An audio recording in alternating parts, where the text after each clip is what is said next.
В историческом парке «Россия. Моя история», который, кстати, тоже часто претворяет в жизнь необычные проекты, открылся цикл научных выставок, посвященный Году науки и технологий.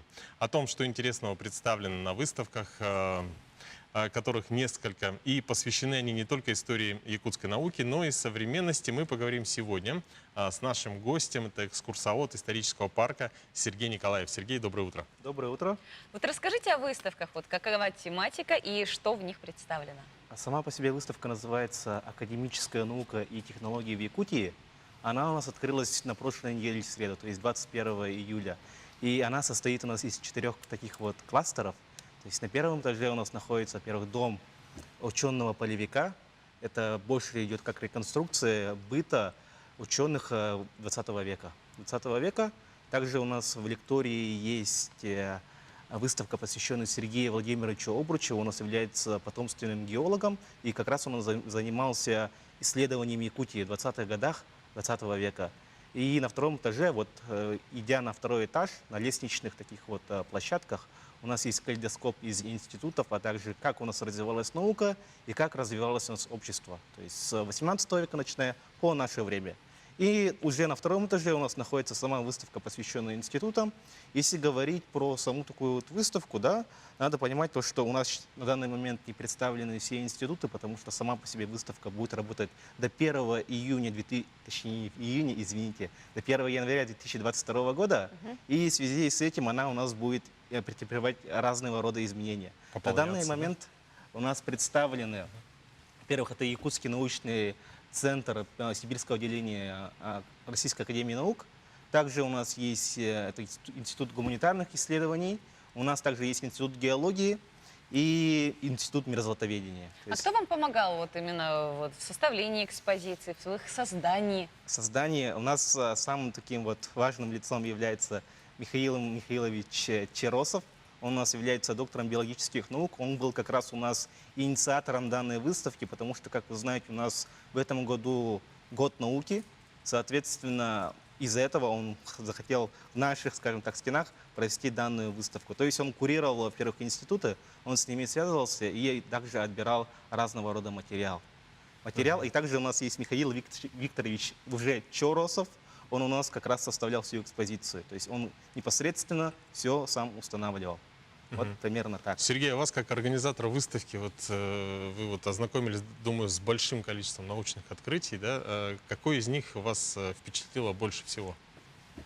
Больше всего, ну, если говорить про вот такое вот в плане Якутии, да, то больше всего, конечно, меня поразила работа Сергея Владимировича Обручева, потому что он у нас в 20-е годы очень интенсивно изучал Якутию.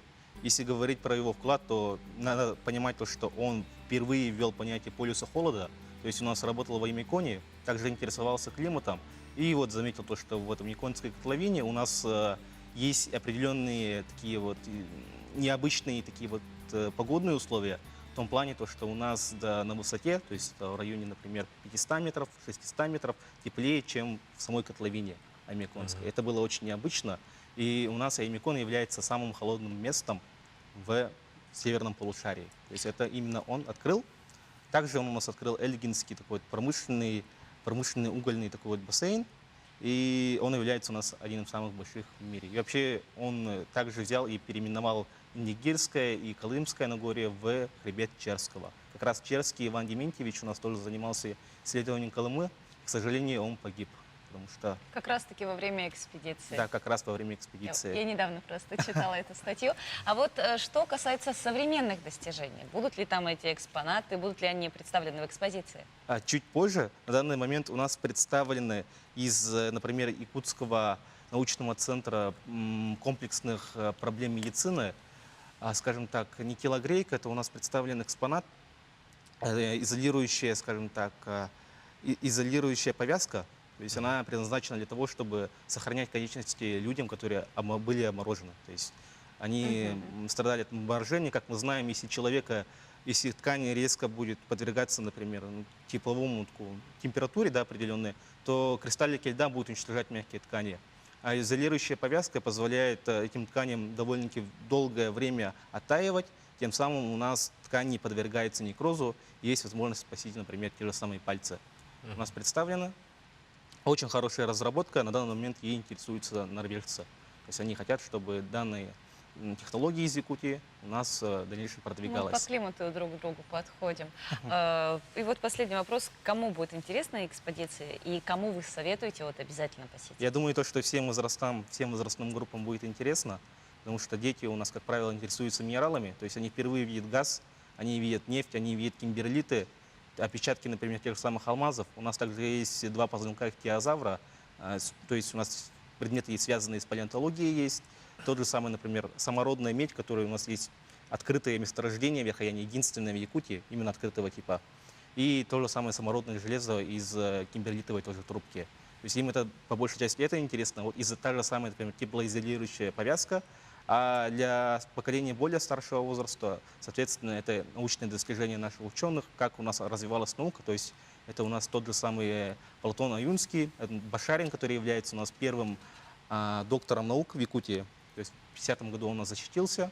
И вообще вот именно как у нас сама по себе наука развивалась в 20-м, 19-м, 18 веке. Спасибо большое, Сергей. Я думаю, что обязательно наши жители Якутска и гости столицы обязательно посетят выставку, увидят много-много интересного. И мы сами призываем, друзья, успевайте до 1 января 2022 года. У вас есть кстати, да. возможность все это посмотреть. Вот еще хотел бы сказать, то, что наш музей работает со среды по воскресенье с 10 часов до 6, то есть именно сама касса.